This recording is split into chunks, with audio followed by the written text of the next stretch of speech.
अपने माइंडसेट में कभी ये मत सोचिएगा आज के बाद जीवन में कि मुझे 20 पॉइंट्स का स्टॉप लॉस लेना है, 10 पॉइंट्स का स्टॉप लॉस लेना है, 50 पॉइंट्स का स्टॉप लॉस लेना है, 30 पॉइंट्स का स्टॉप लॉस लेना है। This static number is disaster for you. हर एक गलती को एलिमिनेट करने वाली ये सीरीज है जो आपकी गलतियां जो आप करते चले हैं मार्केट में उन सब को एलिमिनेट करती हुई चली जाएगी और उन सब के बारे में हम डिटेल्ड एक्सप्लेन्ड बातें करते चले जाएंगे। ये रिवर्सल प्राइस ये बात कहता है कि ये बाजार सपोर्ट से 300 पॉइंट्स नीचे गिर जाएगा तब जाकर रुकेगा इस सपोर्ट के कारण। ये रिवर्सल प्राइस इतनी इंपॉर्टेंस है। एलटीपी कैलकुलेटर पर हम हर स्ट्राइक प्राइस के इर्द गिर्द उसके रिवर्सल प्राइसेस कैलकुलेट करते हैं। ये कैलकुलेशन बेस्ड ऑन होता है ग्रीक्स का डेटा यानी कि डेल्टा, थीटा, वेगा, गामा, रो और एम्प्लॉयड वोलेटिलिटीज, इसके साथ साथ दोनों तरफ के लास्ट ट्रेडेड प्राइसेस। सभी को नमस्कार है, सभी को अभिनंदन है। कैसे हैं सभी लोग? उम्मीद करते हैं सभी लोग अच्छे और जीवन का आनंद ले रहे हैं। 7 डेज चैलेंज होता जा रहा है बेहद पॉपुलर। क्यों? क्योंकि पिछले 2 सीजन में 2 कंटेस्टेंट और आपको सीखने के लिए बहुत कुछ मिला। तो फिर से हम लेकर के आ गए हैं सीजन नंबर 3 और आज हमारे साथ बैठी हैं निशु पांडे जी।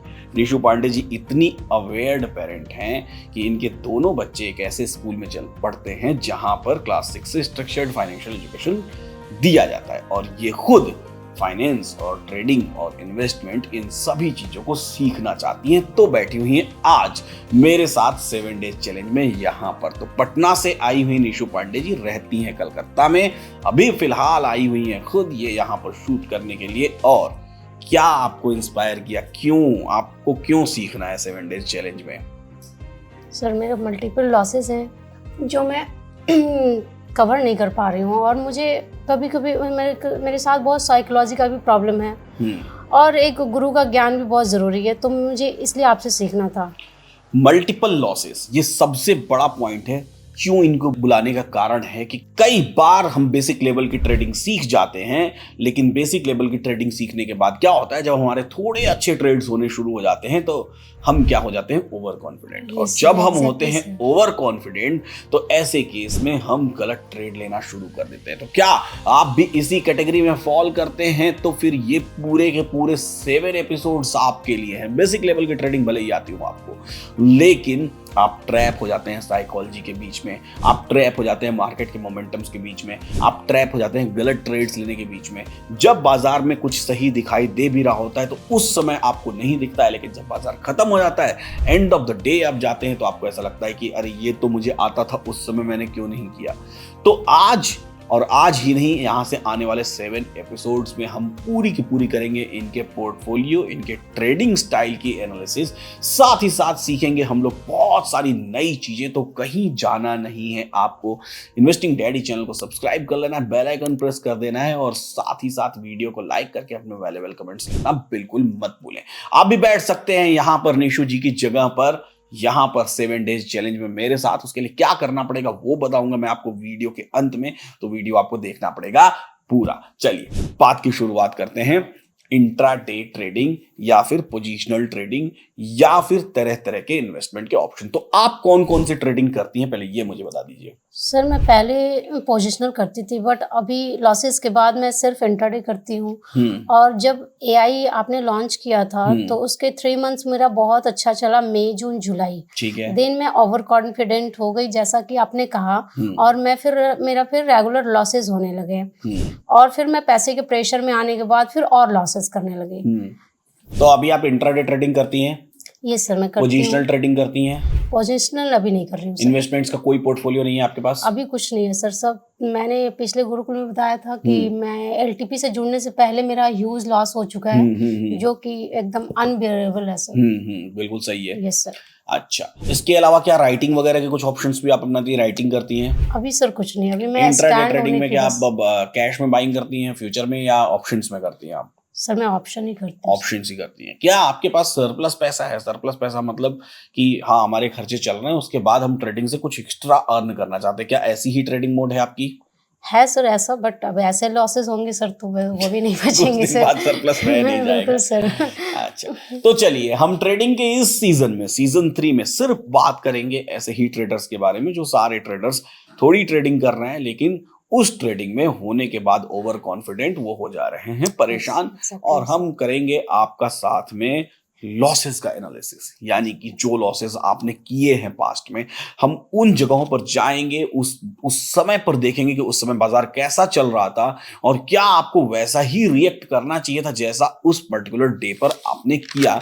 ये सब हम रैंडम ओपन करेंगे और रैंडम समझने का प्रयास करेंगे। लेकिन हम शुरुआत करेंगे चूंकि एकदम बेसिक से, हमारे 7 डेज का ये नियम ही है कि एकदम बेसिक से हमको शुरू करना है, ताकि कोई व्यक्ति जो यहां पर डे 1 पर आया है और स्टॉक मार्केट उसको सीखना है और पहली बार ये वीडियो देख रहा है, उसके लिए भी एनफ हो सीखने के लिए। इस पूरे सीजन में हम लोग 3 चीजें सीखेंगे। पहली चीज, हम इंट्राडे ट्रेडिंग सीखेंगे, कैश सेगमेंट में, ऑप्शन सेगमेंट में और फ्यूचर सेगमेंट में, इंट्राडे। ठीक है। दूसरी चीज, हम पोजीशनल ट्रेडिंग सीखेंगे, इन्वेस्टमेंट वाले पोजीशनल ट्रेडिंग, यानी कि ऐसे स्टॉक्स जो हम इन्वेस्ट करके बहुत लॉन्ग टर्म तक रख पाए। साथ ही साथ म्यूचुअल फंड्स के साथ कैसे उस पोर्टफोलियो को हम डाइवर्सिफाई कर सकते हैं। और तीसरी और सबसे बड़ी चीज, हम पोजीशनल यानी कि ट्रेडिंग सीखेंगे, यानी पोजीशनल स्टॉक्स में इन्वेस्ट करके 5 to 10 डेज 15 डेज में ट्रेड करके हम वहां से कुछ पैसा जनरेट करने की कोशिश कर पाए। कुल मिलाजुला के हम अपने पोर्टफोलियोज को डाइवर्सिफाई करने के बारे में सीखेंगे और समझेंगे। तो सबसे पहला जो मीडियम है वो मीडियम है इंट्राडे ट्रेडिंग। इंट्राडे ट्रेडिंग अब इंडेक्स और स्टॉक कैश दोनों ही जगहों पर होती है। ठीक है। अब आप कौन कौन से मेथड्स अपनाते हैं? जैसे एलटीपी कैलकुलेटर तो आप यूज करते हैं, तो एलटीपी कैलकुलेटर पर 920 आपने कभी इस्तेमाल किया है? नहीं, मैं एआई करती हूँ। एआई एलटीपी इस्तेमाल करते हैं। तो चलिए, एआई एलटीपी आप इस्तेमाल करते हैं तो सीधा शुरुआत करते हैं सरप्राइजेस से। सरप्राइजेस इन द सेंस कि अगर आप डे 1 पर ये वीडियो देख रहे हैं तो घबराइए मत। बस अभी हम इनसे कुछ समझने की कोशिश करेंगे कि ये एआई को किस तरीके से समझते हैं, फिर मैं आपको एआई समझाने का प्रयास करूंगा कि आप एआई को किस तरीके से समझ सकते हैं। तो सरप्राइज क्या होगा आपके लिए? सरप्राइज ये होगा एक हिस्टोरिकल डेटा। हिस्टोरिकल डेटा में मैं एक रैंडम एक्सपायरी लूंगा, एक रैंडम एक्सपायरी में मैं एक रैंडम तारीख लूंगा और उस रैंडम तारीख में मैं आपसे समझने का प्रयास करूंगा कि इस पर्टिकुलर सिचुएशन में आप ट्रेड करती तो कैसे ट्रेड करती, और इस रैंडम तारीख में भी मैं एक रैंडम वक्त भी लूंगा और उस रैंडम वक्त पर मेरी स्क्रीन पर आप देख सकते हैं हम लोग पहुंच गए हैं। अब यहां पर मेरे पास ये पर्टिकुलर स्टॉक, कौन सा स्टॉक है? निफ्टी है। कोई सा भी दिन है, दिन कौन सा है? 1 सितंबर है। जब का भी दिन है, जो भी समय है, आपके सामने ये निफ्टी रियल टाइम में चल रही है। रियल टाइम में मतलब 2x डेटा लगा रखा है, दोगुनी स्पीड में चल रही है। अगर यहां पर आपको कोई ट्रेड लेना होता, इस तरह का बाजार दिखता, तो आप इस ट्रेड को कैसे लेते? क्या दिखाई दे रहा है आपको? क्या ट्रेड करेंगे आप? अभी तो बुलिश एसओसी दिखाई दे रहा है। ठीक है। और डब्ल्यूटीबी स्ट्रांग, इसका भी बुलिश प्रेशर, इसका भी बुलिश प्रेशर। तो सर यहाँ पे बुलिश ही ट्रेड बनेंगे, बट वो बनेंगे आपके एस रिस्की से बनेंगे। आप कहाँ से लेंगी? आपको अभी ट्रेड लेना है तो कैसे ट्रेड करेंगी? ये 508 से लूंगे। 508 से? 508 यानी कि आपने अभी थोड़ी देर पहले बोला एस रिस्की, अब आपने बोला 508 से आप एक कॉल की खरीदारी करना चाहेंगी। Yes sir. ठीक है। अच्छा, जब आप 508 से कॉल की खरीदारी करना चाहेंगी, कैसे लेंगी ये ट्रेड, में ये सब आपको समझाऊंगा। आप निश्चिंत होकर बस ध्यान से इस वीडियो को देखिए। तो आपका स्टॉप लॉस और टारगेट क्या होगा 508 से लेंगे तो? मेरा स्टॉप लॉस टारगेट तो सर ये होगा, 50 पॉइंट्स का ही टारगेट होगा, क्योंकि मैं ज्यादा रुकना नहीं चाहूंगी। तो आप इस तरफ 553 तक टारगेट ले लेंगे। और स्टॉप लॉस? मैं 20 पॉइंट्स का स्टॉप लॉस। 20 पॉइंट्स का स्टॉप लॉस लेंगे। बस यहीं से बात की शुरुआत होती है हमारी कि 20 पॉइंट्स स्टॉप लॉस और 50 पॉइंट्स टारगेट, यानी कि 508 पर अगर बाजार आ गया तो आप 20 पॉइंट मार्केट नीचे गिर जाएगा तो आपने अपना स्टॉप लॉस, अपना पोजीशन स्क्वायर ऑफ कर लिया, और 50 पॉइंट्स ऊपर चला जाएगा तो आपने अपना टारगेट बोट कर लिया। लेकिन ये बात तो आपकी पर्सनल हो गई कि आप 20 पॉइंट्स का स्टॉप लॉस लेती हैं। अब यहां पर आते हैं हम लोग और इसको समझने का प्रयास करते हैं। बेहद ध्यान से देखिएगा कि इन्होंने क्या बोला और क्यों बोला, मैं समझाता हूं। जो इनको दिखाई दे रहा है वो मैं बताता हूं। इनको ये दिखाई दे रहा है कि 24,500 पर एक सपोर्ट है। सपोर्ट किस चीज का है आप यहां पर ध्यान से देख सकते हैं। यहां पर हाईएस्ट वॉल्यूम है। वॉल्यूम क्या होता है इस बात को समझने का प्रयास करिए। हम और आप मिलकर जब ट्रेडिंग करते हैं और निफ्टी में ट्रेडिंग करते हैं, तो निफ्टी में, बैंक निफ्टी में, फिन निफ्टी में या किसी भी स्टॉक में जब हम ट्रेड करते हैं, कोई एक चीज खरीदते हैं और कोई एक चीज बेचते हैं। तो जब दो ट्रेडर्स आपस में ट्रेड करेंगे, एक सौदा होगा, तो वो सौदा कहीं पर प्रिंट होगा। कि कितने लॉट में सौदा हुआ है और उस लॉट की क्वांटिटी कितनी थी। तो ऐसे केस में वही सौदा यहां प्रिंट होता है जो हमको यहां पर ऑप्शन चेन में दिखाई देता है। यानी कि यहां पर टोटल 40,03,177 लोग या 4,746 जो भी नंबर्स दिखाई दे रहे हैं, इतने लोग यहां पर खरीदारी के लिए खरीदारी कर चुके हैं या बिकवाली कर चुके हैं, यानी कि इतने ट्रेड्स हुए हैं। Divided by multiplied by number of lot size 75 से मल्टीप्लाई कर दीजिए, इतने ट्रेड्स यहां पर हो चुके हैं आज के डेट में। इतनी बार इस पर्टिकुलर स्ट्राइक प्राइस को खरीदा और बेचा जा चुका है। तो उन्होंने देखा कि यहां पर एक हाईएस्ट 100% वॉल्यूम दिखाई दे रही है और 100% ओपन इंटरेस्ट भी दिखाई दे रहा है। इन दोनों को मिलकर के इन्होंने दूसरी चीज क्या देखी, वो देखी कि सपोर्ट 24,500 पर अपने आप में मजबूत है। इन्होंने ये भी देखा कि ये सपोर्ट है और ये अपने आप में मजबूत है। तो दो बातें इन्होंने देख ली। तीसरी बात, इन्होंने रेजिस्टेंस की तरफ देखा कि रेजिस्टेंस में 100% वॉल्यूम 24,500 पर है, जो ऊपर लिखा हुआ है 24,500। और अगली चीज क्या देखी इन्होंने, ये रेजिस्टेंस वीक टुवर्ड्स टॉप है, यानी कि ये जो रेजिस्टेंस है वो अपने आप में बुलिश प्रेशर क्रिएट कर रहा है। इतनी सारी चीजें इन्होंने देखने के बाद वो यहां भी लिखा हुआ था वीक टुवर्ड्स टॉप और सपोर्ट में भी लिखा हुआ था week towards bottom to strong, यानी कि पहले बेरिश प्रेशर क्रिएट कर रहा था, बाद में स्ट्रांग हुआ तो बुलिश प्रेशर क्रिएट कर रहा है। तो ये सारी चीजें एनालिसिस करने के बाद इनको ऐसा लगा कि ये बाजार ऊपर जाएगा और ऊपर जाएगा। तो इन्होंने बोला कि मैं 510। अब ये जो दोनों तरफ आपको एस रिवर्सल के कॉलम दिखाई दे रहे हैं, ये एलटीपी कैलकुलेटर का अपने आप में एक यूनिक कॉलम होता है। एलटीपी कैलकुलेटर पर हम हर स्ट्राइक प्राइस के इर्द गिर्द उसके रिवर्सल प्राइसेस कैलकुलेट करते हैं। ये कैलकुलेशन बेस्ड ऑन होता है ग्रीक्स का डेटा, यानी कि डेल्टा, थीटा, वेगा, गामा, रो और इंप्लॉयड वोलेटिलिटीज, इसके साथ साथ दोनों तरफ के last traded prices, spot price और फ्यूचर प्राइस को मिला करके ये एक ऐसी कैलकुलेशन है जिस कैलकुलेशन को मैंने इजाद किया है और ये कैलकुलेशन बाजार में रिवर्सल प्राइसेस देती है। उन्हीं रिवर्सल प्राइसेस में से उन्होंने एक रिवर्सल प्राइस लिया जो सपोर्ट से ठीक बड़ी स्ट्राइक प्राइस का रिवर्सल है। सपोर्ट 500 पर है, ये रिवर्सल 550 की स्ट्राइक प्राइस का रिवर्सल है। इस रिवर्सल को देख के इन्होंने कहा कि मार्केट यहां से नीचे गिरेगा, सपोर्ट से एक बड़ी स्ट्राइक प्राइस के रिवर्सल पर पहुंचेगा, वहां से मैं खरीदारी करूंगी। क्यों? क्योंकि बाजार में बुलिश प्रेशर है।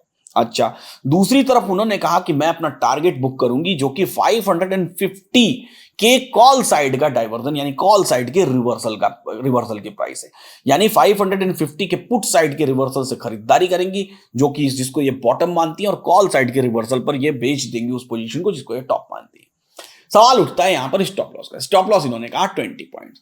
सारी बातें अपनी जगह सही हैं, जो इनकी मर्जी की बात है, जो इनको सुटेबल बात है। अब इसी टाइम को मैं जंप टू टाइम, मैं इस बात को एक्सप्लेन और करूंगा, लेकिन पहले जंप टू टाइम करके इनको रिजल्ट दिखा देते हैं कि अगर इन्होंने ये ट्रेड लिया होता तो वो ट्रेड कैसा होता।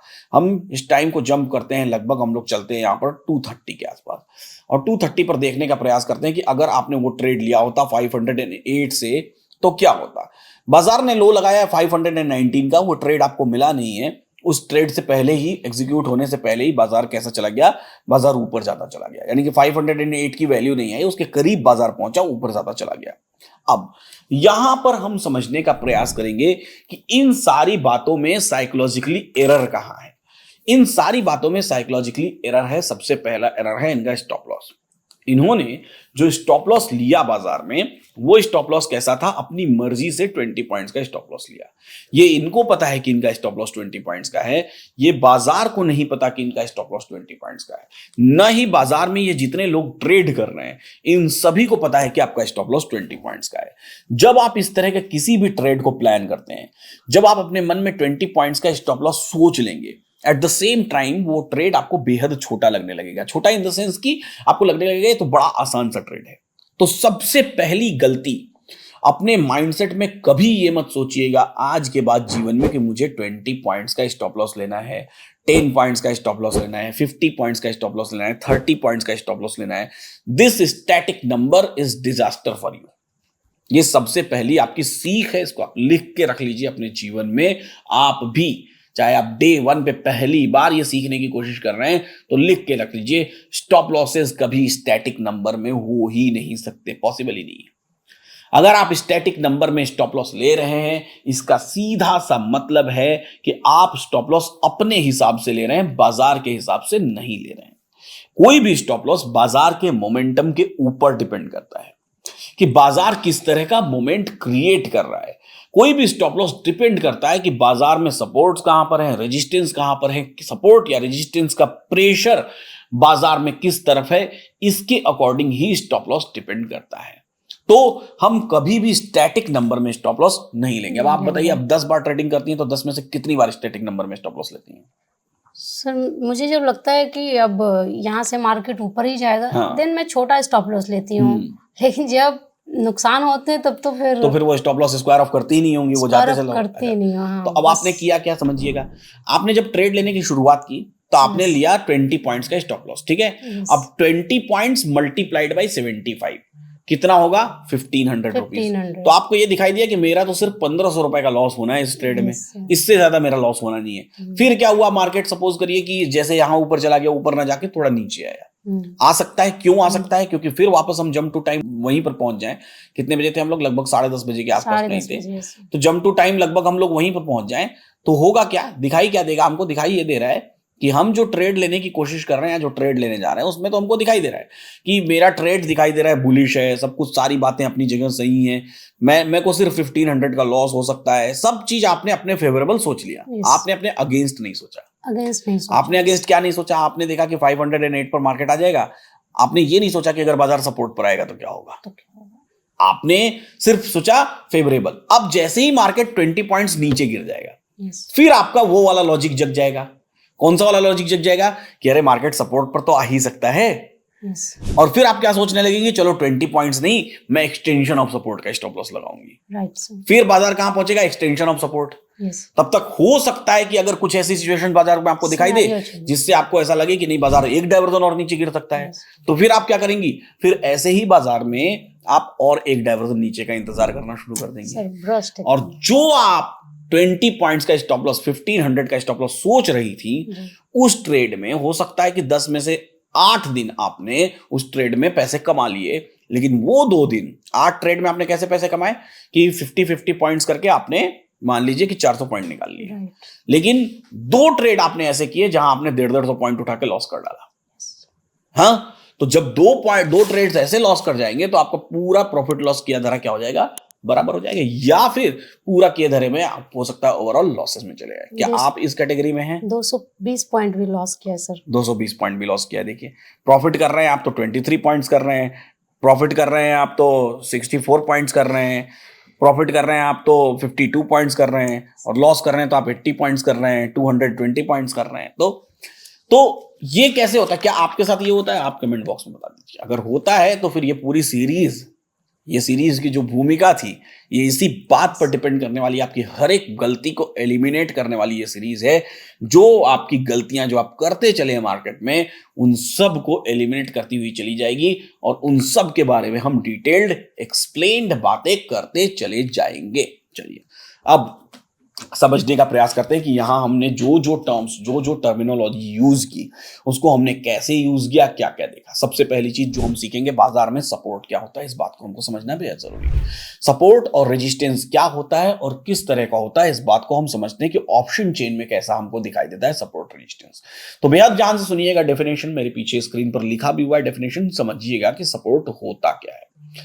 किसी भी स्ट्राइक प्राइस की जोड़ी, मतलब बाजार जहां पर है, मार्केट प्राइस जहां पर है, उसके इर्द गिर्द जो स्ट्राइक प्राइस की जोड़ी होती है। जैसे अभी के समय में मार्केट कहां है? 24,512 है, ठीक है।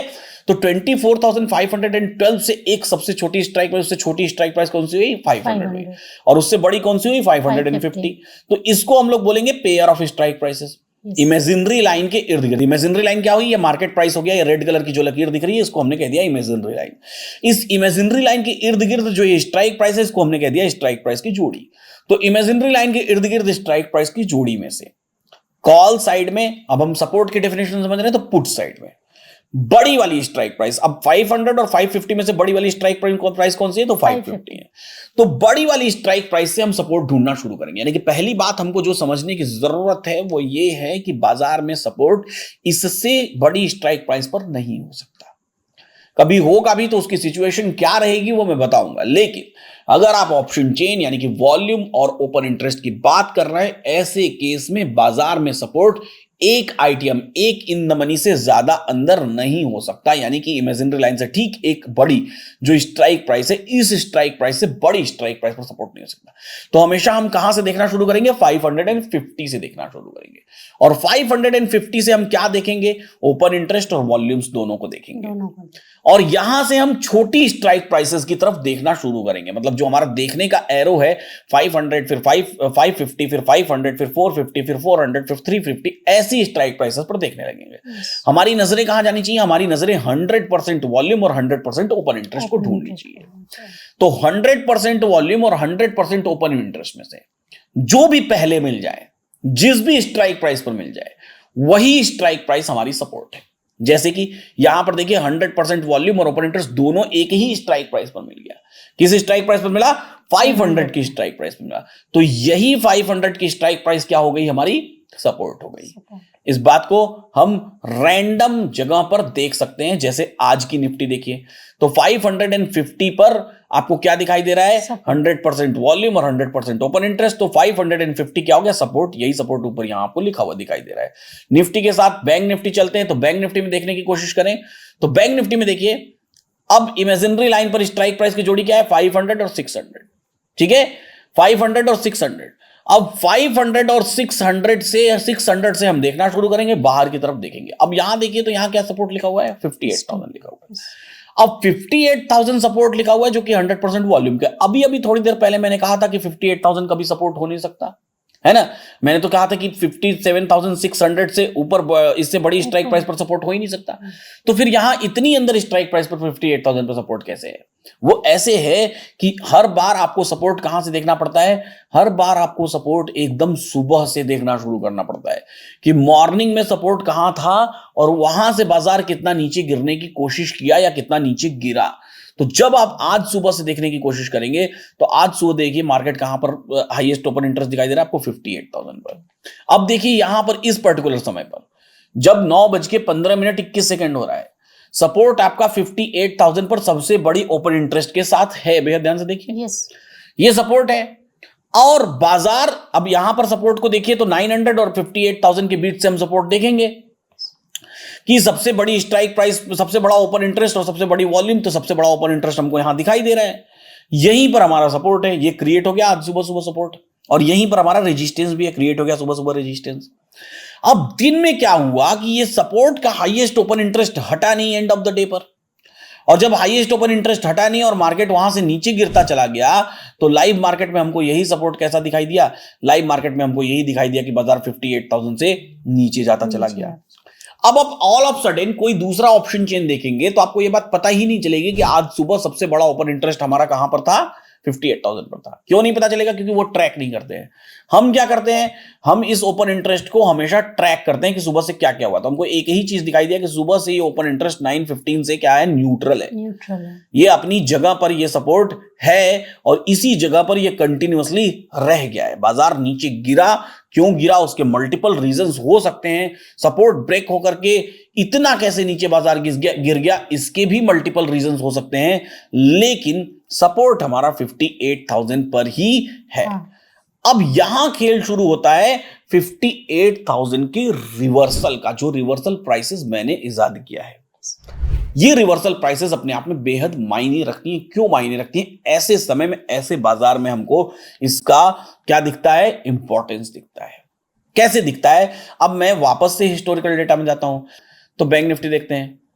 तो बैंक निफ्टी में चले हम लोग और आज की डेट में चलते हैं और फिर से इस सपोर्ट को देखते हैं। बेहद ध्यान से देखिए, ये हमको सपोर्ट दिखाई दे रहा है। अब मजेदार बात क्या है वो मैं बताता हूं। सपोर्ट है 58,000 पर, दिख रहा है सबको? और जो ये 58,000 पर सपोर्ट है, इसका रिवर्सल प्राइस क्या है? रिवर्सल 57,710। यानी कि ये सपोर्ट की क्षमता ये है कि ये बाजार को 300 पॉइंट नीचे जाने के बाद रोकेगा। ये रिवर्सल प्राइस ये बात कहता है कि ये बाजार सपोर्ट से 300 पॉइंट्स नीचे गिर जाएगा, तब जाकर रुकेगा इस सपोर्ट के कारण। ये रिवर्सल प्राइस इतनी इंपॉर्टेंस रखता है। और ये रिवर्सल प्राइसेस जो कैलकुलेशन मैंने की है, इसकी इंपॉर्टेंस देखिए आज आपको यहां पर बैंक निफ्टी में दिखाई दे रही है क्या दिखाई दे रहा है कि सपोर्ट ओपन इंटरेस्ट का भले ही अब कोई नॉर्मल आदमी नंगी आंखों से कोई भी ऑप्शन चेन देखेगा, कोई सा भी ऑप्शन चेन दिखेगा, उसको क्या दिखाई देगा? उसको सिर्फ दिखाई देगा कि 100% ओपन इंटरेस्ट कहां है। उसको लगेगा कि ये 100% ओपन इंटरेस्ट है, बाजार ज्यादा से ज्यादा इसे एक आध स्ट्राइक प्राइस नीचे गिर जाएगा। लेकिन एक्चुअल में हो क्या रहा है? हमारी कैलकुलेशन क्या कह रही है? हमारी कैलकुलेशन कहती है 710 इस सपोर्ट का एक्सटेंशन है। और वही चीज आपको यहां पर दिन के अंत में दिखाई देता है बैंक निफ्टी में, कि बैंक निफ्टी में सपोर्ट हमको दिखाई दे रहा है कहां पर? 58,000 पर। और बाजार जो लो लगाता है, आज के दिन का भी लो हम बाजार का चेक करें तो आज के दिन का लो बाजार 528 का लगाया है। 710 की बात करें तो ये 710 के आसपास की प्राइसेस है जिस जगह पर बाजार लो लगाया है। और फिर उसके बाद रेजिस्टेंस वीक टुवर्ड्स टॉप से स्ट्रांग हुआ, उसका बेयरिश प्रेशर हुआ तो उससे एक और डाइवर्जन नीचे आएगा। तो उससे सपोर्ट से एक डाइवर्जन नीचे कितना है? 518 है ना, कि सपोर्ट से एक एक्स्ट्रा डाइवर्जन बाजार को गिरना है। तो एक 518, बाजार का लो कितना है? 528। तो सपोर्ट तो है 58,000 का ही, रूल सारे फॉलो हुए हैं, दिख बाजार इतना नीचे रहा है। अब जो व्यक्ति इस रिवर्सल प्राइसेस को नहीं जानता होगा, जो व्यक्ति इस रिवर्सल प्राइसेस को इवैल्यूएट नहीं करता होगा, उस व्यक्ति के लिए 58,000 पर सबसे बड़ा ओपन इंटरेस्ट, 58,000 पर सबसे बड़ी वॉल्यूम, दूसरी वॉल्यूम 57,700, वो कितना इंतजार करेगा? वो क्या 518 तक इंतजार कर सकता है? नहीं कर सकता है। तो इसलिए रिवर्सल प्राइसेस अपने आप में बेहद मायने रखती हैं। ये निफ्टी में भी, बैंक निफ्टी में भी और स्टॉक्स में, फिन निफ्टी में, सभी जगह पर ये इतनी ज्यादा इंपॉर्टेंस रखती है कि हाईएस्ट ओपन इंटरेस्ट या हाईएस्ट वॉल्यूम देख लेने से सपोर्ट नहीं क्रिएट हो जाता है। सपोर्ट क्रिएट होता है उसके रिवर्सल प्राइसेस से। वो बात सही है। दूसरी चीज क्या देखना पड़ता है? वो सपोर्ट कैसा है, बुलिश है, बेरिश है, कैसा मोमेंटम क्रिएट कर रहा है। तो इसके बारे में हम आगे चल के सीखेंगे कि वो कैसा मोमेंटम क्रिएट कर रहा है। लेकिन अभी उससे आगे बढ़ते हैं कि सपोर्ट की डेफिनेशन को एक बार फिर से मैं रिपीट कर देता हूं और फिर से हम लोग रेजिस्टेंस की डेफिनेशन को समझने का प्रयास करते हैं। तो पहले सपोर्ट के डेफिनेशन को रिपीट कर देता हूं। हम लोग फिर से बैंक निफ्टी में चलते हैं और बैंक निफ्टी में मॉर्निंग के टाइम के हिसाब से दिखा देता हूं मैं कि सपोर्ट कैसा था। तो इमेजिनरी लाइन पर स्ट्राइक प्राइस की जोड़ी में से, इमेजिनरी लाइन पर स्ट्राइक प्राइस की जोड़ी में से पुट साइड में बड़ी वाली स्ट्राइक प्राइस से शुरू करते हुए बाहर आउट ऑफ द मनी की तरफ जाते समय सबसे बड़ा ओपन इंटरेस्ट या फिर सबसे बड़ी वॉल्यूम जो भी इमेजिनरी लाइन के ज्यादा करीब हो वही सपोर्ट कहलाती है। अब यहां पर देखिए तो इमेजिनरी लाइन के ज्यादा करीब क्या है? ओपन इंटरेस्ट और वॉल्यूम दोनों ही है। तो यहां पर क्या हो गया? सपोर्ट ओपन इंटरेस्ट और वॉल्यूम दोनों का हो गया और इसीलिए सपोर्ट यहां पर ऊपर क्या लिखा हुआ है? 58,000 लिखा हुआ है। रिवर्सल प्राइसेस के कारण बाजार बहुत नीचे जा सकता है। तो बाजार भले ही नीचे जाएगा, कहां तक जा सकता है? सपोर्ट का एक्सटेंशन 638 है, तो 638 तक बाजार नीचे जा सकता है। तो भले ही 638 तक भी चला जाए लेकिन सपोर्ट तो यही 58,000 ही रहेगा। सपोर्ट 58,000 ही रहेगा। लेकिन अगर यहीं पर रिवर्सल प्राइसेस अलग होती तो बात कुछ और होती। हम अलग एग्जांपल्स में उनको देखेंगे। चलिए मैं यहां पर किसी और अदर स्टॉक को ओपन कर देता हूं और आप देख करके अब बताइए कि उसमें सपोर्ट क्या है। ऑरो फार्मा, ऑरो फार्मा में सपोर्ट क्या है? सर सपोर्ट 1140 और ये किस चीज का है? ये 100% वॉल्यूम का है। अब यहां पर देखिए, यहां पर ओपन इंटरेस्ट मायने नहीं रखता है। यहां पर क्या मायने रखता है? यहां पर 100% वॉल्यूम मायने रखती है और ये 100% वॉल्यूम का ही सपोर्ट है। क्लियर है? क्लैरिटी है? ओपन इंटरेस्ट दूर है तो यहां हमारी परिभाषा क्या है? इमेजिनरी लाइन पर स्ट्राइक प्राइस की जोड़ी में से पुट साइड में बाहर की तरफ, आउट ऑफ द मनी की तरफ जाते समय, यानी छोटी स्ट्राइक प्राइसेस की तरफ जाते समय सबसे बड़ा ओपन इंटरेस्ट या फिर सबसे बड़ी वॉल्यूम, इनमें से जो भी इमेजिनरी लाइन के ज्यादा करीब हो वही सपोर्ट कहलाती है। चलिए दूसरा रैंडम स्टॉक ओपन करते हैं और जो सपोर्ट होता है वो सपोर्ट हमको वहां ऊपर लिखा हुआ भी दिखाई दे देता है। तो दूसरा रैंडम स्टॉक हम लोग यहां पर ओपन करने की कोशिश करते हैं। ये स्टॉक है BSE। BSE को देखिए ध्यान से। इमेजिनरी लाइन पर स्ट्राइक प्राइस की जोड़ी में से पुट साइड में सबसे बड़ा ओपन इंटरेस्ट यहां तो है नहीं, ये ओपन इंटरेस्ट 83% है, हाईलाइटेड है। सबसे बड़ा 100% कहां है? 2400 पर। सबसे बड़ी वॉल्यूम भी कहां है? पर 2400 पर। तो ये सपोर्ट कहां हुआ? 2400 पर। और 2400 पर क्या हुआ? ये 100% वॉल्यूम और 100% ओपन इंटरेस्ट दोनों का सपोर्ट हुआ। तो इस बात को हमको हमेशा देखना है, हमेशा ख्याल रखना है और उम्मीद करता हूं कि अब आपको सपोर्ट समझ आ गया होगा। अब इसी तरीके से हम चलते हैं कहां पर? रेजिस्टेंस की तरफ बात करने की कोशिश करते हैं। रेजिस्टेंस क्या होता है? इमेजिनरी लाइन पर स्ट्राइक प्राइस की जोड़ी में से, इमेजिनरी लाइन पर स्ट्राइक प्राइस की जोड़ी में से कॉल साइड में। अब यहां पर हम किससे शुरू करेंगे? छोटी वाली स्ट्राइक प्राइस से शुरू करेंगे, एक आइटम। और बड़ी स्ट्राइक प्राइस की तरफ जाते समय सबसे बड़ा ओपन इंटरेस्ट या फिर सबसे बड़ी वॉल्यूम, इनमें से जो भी इमेजिनरी लाइन के ज्यादा करीब है, यहां पर दोनों हैं तो दोनों मिलकर रेजिस्टेंस क्रिएट कर रहे हैं और वो ऊपर लिखा हुआ हमको दिखाई देता है। तो ये जैसे ऊपर हमारे यहाँ रेजिस्टेंस सपोर्ट दोनों लिखा हुआ दिखाई दे रहा है, जनरली आपको किसी भी ऑप्शन चेन में ऐसा लिखा हुआ नहीं दिखाई देता है, क्योंकि ये जो सपोर्ट रेजिस्टेंस की डेफिनेशन है, ये डेफिनेशन भी मैंने ही बनाई है। तो ऐसा क्या ख्याल आ गया आपके मन में कि आपको अपने बच्चों को भी ये स्टॉक मार्केट और फाइनेंशियल एजुकेशन सिखाना था? सर मैं जो 30-35 के एज में मैंने जो सोचा, तो मैं सोची कि बच्चों को ये सब चीज़ों का सामना ना करना पड़े, उनके पास सारे डिसीजन मेकिंग पहले से हो कि उनका मनी कैसे मैनिपुलेट हो, कैसे वो क्या करें, मैनेज किया जाए पैसे को, ये सब मैनेज किया जाए। तो इससे बेहतर तो कोई जगह नहीं हो सकती, इसीलिए मैंने यहाँ पे आंख बंद करके डाला है। और मुझे बहुत मैं बहुत सेटिस्फाइड हूँ एक्चुअली। मैं बहुत ज़्यादा सेटिस्फाइड हूँ। जो चीज़ें मुझे ICSE बोर्ड कोलकाता में पढ़ा करके नहीं मिलती थी, जहाँ बच्चे फोकस नहीं कर रहे थे, यहाँ पे ऐसा डिसिप्लिन, ऐसा एटमॉस्फेयर आपने बनाया है कि बच्चे 100% फोकस करते हैं। उनके पास कोई ऑप्शन नहीं है, पढ़ाई, इंजॉयमेंट, खेल सब कुछ होता है यहाँ पे। तो बच्चे बोर भी नहीं होते हैं और बच्चे बहुत ही फोकस्ड हैं, पढ़ाई को लेकर सीरियस हो गए हैं। सर मुझे इतने दिन में मैंने बच्चों में बहुत ज़्यादा डिसिप्लिन देखा। कोई भी चीज़ गिर गया तो उसको खुद से करना। मैं बहुत खुश हुई इस बार वैकेशन पे बच्चे गए तो रियली सर। ये बात तो सही है, लेकिन ये डिसिप्लिन हमको अपने फाइनेंशियल जीवन में भी होना बेहद जरूरी है। और ये डिसिप्लिन जब बच्चे इसी उम्र से सीखना शुरू करते हैं, आपको पहले सरप्राइज दूर कर देता हूं कि इनके बच्चे पढ़ते हैं डैडीज इंटरनेशनल स्कूल में, जहां पर हम क्लास 6 से स्ट्रक्चर्ड फाइनेंशियल एजुकेशन देते हैं। अब ये डिसिप्लिन होना हमारे लिए बेहद जरूरी है, चाहे वो हमारी लाइफ का डिसीजन हो, चाहे वो हमारे फाइनेंशियल इंस्ट्रूमेंट्स में इन्वेस्टमेंट का डिसीजन हो, इन सभी जगहों पर। तो रेजिस्टेंस की प्रैक्टिस हम लोग कर रहे थे, वापस चलते हैं हम लोग रेजिस्टेंस में। डिवी स्लैब हमारे सामने स्टॉक है, इस स्टॉक में बताइए रेजिस्टेंस क्या हो सकता है? 7,000 रेजिस्टेंस हो सकता है। ये येलो कलर दिखाई दे रहा है, लेकिन ये सिर्फ 92% है। तो सबसे बड़ा ओपन इंटरेस्ट और सबसे बड़ी वॉल्यूम 100% ओपन इंटरेस्ट, तो बोथ का रेजिस्टेंस इसको बोलते हैं और बोथ का सपोर्ट इसको बोलते हैं 6800 पर। और भी देखते हैं, अब हम बिना ऊपर देखे ही हम रेजिस्टेंस सपोर्ट देख सकते हैं। अब यहां पर बताइए सपोर्ट क्या हुआ? 1180 सपोर्ट हुआ है। रेजिस्टेंस किसका? रेजिस्टेंस वॉल्यूम या ओपन इंटरेस्ट?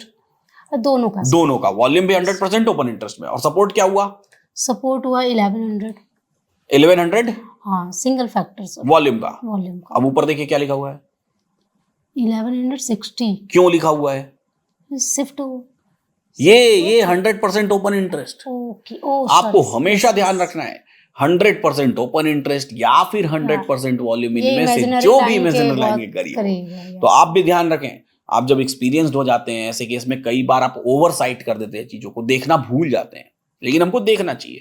अभी इसीलिए हमको बार बार कंफर्मेशन ऊपर भी करना चाहिए कि क्या 1160 ही लिखा हुआ है या 1100 जो मैं सोच रहा हूं या सोच रही हूं वही लिखा हुआ है या कुछ अलग लिखा हुआ है।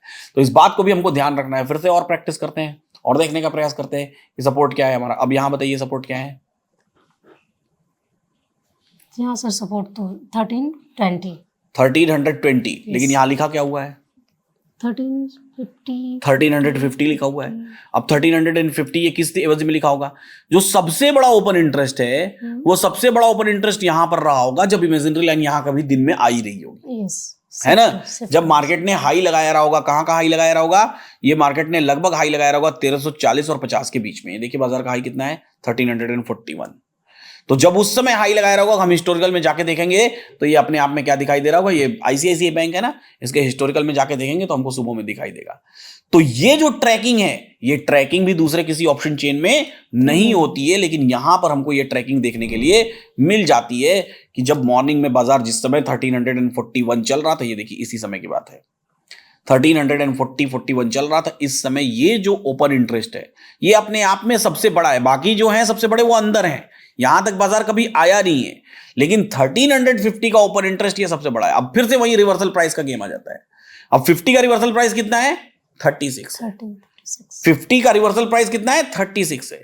तो बाजार भले ही एंड ऑफ द डे में ICICI बैंक को देखेंगे तो 36 के आसपास का लो लगाया होगा, लेकिन उसका सपोर्ट क्या रहेगा? उसका सपोर्ट 50 ही रहेगा। ये देखिए, ये जब यहां पर 46 जिस भी कारण से नीचे गया हो, लेकिन सपोर्ट हमारा, सपोर्ट का रिवर्सल प्राइस जो 50 का था वो रिवर्सल प्राइस नहीं चाहिए।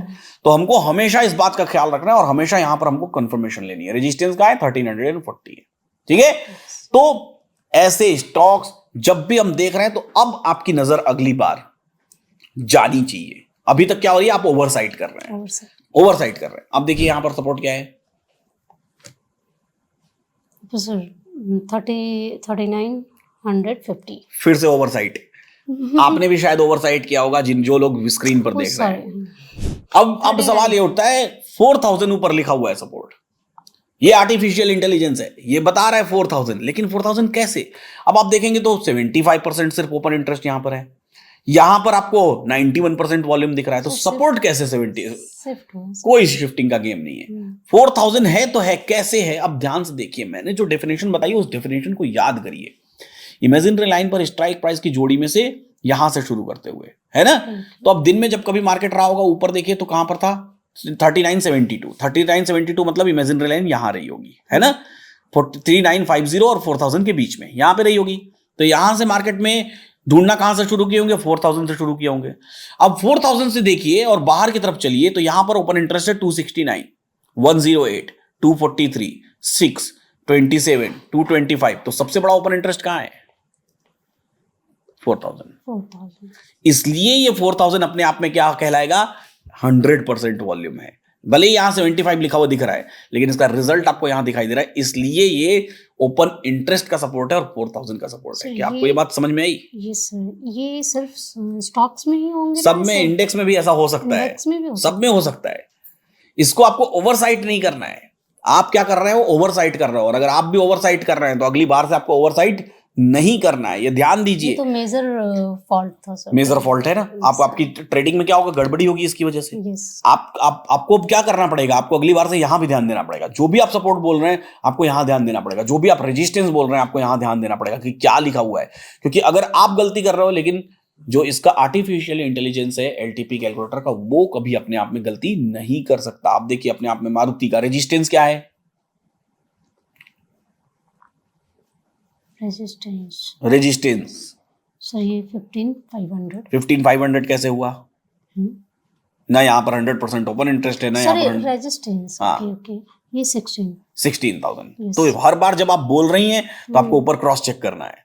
16,000 is okay, support 15,500 is okay. So you have to cross check. आप भी जब करते हैं चेक तो आपको क्रॉस चेक करना है, सपोर्ट क्या है, रेजिस्टेंस क्या है। ये देखिए सपोर्ट क्या है, सपोर्ट 580 वॉल्यूम का सपोर्ट, ऊपर क्रॉस चेक करिए 580 बिल्कुल सही है। रेजिस्टेंस क्या है, 600। तो आपको समझ में आया सपोर्ट रेजिस्टेंस क्या होता है? आपको अपनी गलतियां समझ में आई, क्या क्या गलतियां कर रही हैं आप? मैं बस यहाँ पे देख रही हूँ, फिर उधर क्रॉस चेक नहीं कर रही हूँ और ओवरसाइट कर रही हूँ। दूसरी गलती क्या है, स्टॉप लॉस आप फिक्स कर रहे हो। यस। तो आपने क्या क्या गलतियां की वो कमेंट बॉक्स में लिखिए। आप यहां पर निशु पांडे जी की जगह पर कैसे बैठ सकते हैं? आपके दो नाम तो नहीं है? नहीं सर। अब से पीछे जितने भी कैंडिडेट्स आए सबके दो नाम थे, तो यानी कि सिंगल नाम वाले भी यहाँ पर आ सकते हैं, इस बात में कोई डाउट नहीं है। सर है सर, एक पेट नेम है बट वो सिमिलर ही है, नीतू निशु। अच्छा, नीतू निशु, इनके भी दो नाम है, तो आपको दो नाम रखना पड़ेगा फिर। अभी सिंगल नाम वाला कोई आया नहीं है यहाँ बट कोई मुझे जानता नहीं, बस मम्मी पापा ही नीतू बोलते हैं। अच्छा चलिए, तो आप यहाँ कैसे आके बैठ सकते हैं? हमारे कमेंट बॉक्स में दिया हुआ एक फॉर्म जिसको आपको फिल करना है और स्पिन द व्हील होगा, उस स्पिन द व्हील के थ्रू आप यहाँ कर आके बैठ सकते हैं। हालांकि Nishu Pandey ji spin the wheel के थ्रू नहीं आई है, इनकी एक वाइल्ड कार्ड एंट्री है। वाइल्ड कार्ड एंट्री क्या है कि इनके बच्चे यहाँ पढ़ते हैं और ये परेशान थी। हमने कहा आइए 7 डेज चैलेंज में आपकी परेशानियों को दूर करते हैं। मैं बहुत परेशान थी सर। मैं तो वाइल्ड कार्ड एंट्री से आई है, लेकिन फिर भी आप डायरेक्ट एंट्री मार सकते हैं दो तरीकों से। एक तो फॉर्म फिल कर दीजिए, दूसरा आप लिखिए कमेंट्स में कि क्यों आप डिजर्व करते हैं यहां आकर के बैठना। अगर आपका कमेंट हमको पसंद आया तो हमारी टीम का कॉल जाएगा आपको, वो आपको वीडियो बना के भेजने के लिए बोलेगी। अगर वीडियो भी हमें पसंद आया तो फिर आप आके बैठ सकते हैं यहां पर। उम्मीद करता हूं कि आपने आज बहुत सारी चीजें सीखी, जानी। ये था एपिसोड 1 सीजन 3 का 7 डेज चैलेंज में। मेरे साथ बैठी हुई है निशु पांडे जी। हम फिर मिलेंगे अगले एपिसोड में उम्मीद करता हूं कि आप जितनी सारी चीजें सीख रहे हैं उनको इनकी तरह डायरी में नोट करते हुए भी चले जा रहे हैं। फिलहाल इस एपिसोड में इतना ही। ऐसे ही सीखते रहिए, मुस्कुराते रहिए और जीवन का आनंद लेते रहिए। फिर मिलेंगे हम लोग अगले एपिसोड में और करेंगे ढेर सारी बातें सपोर्ट और रेजिस्टेंस की बातें, कि सपोर्ट और रेजिस्टेंस किस तरीके से बाजार में अपना प्रेशर क्रिएट करते हैं, किस तरीके से अपना दबदबा बनाते हैं और किस तरीके से एक दूसरे से करते हैं लड़ाई।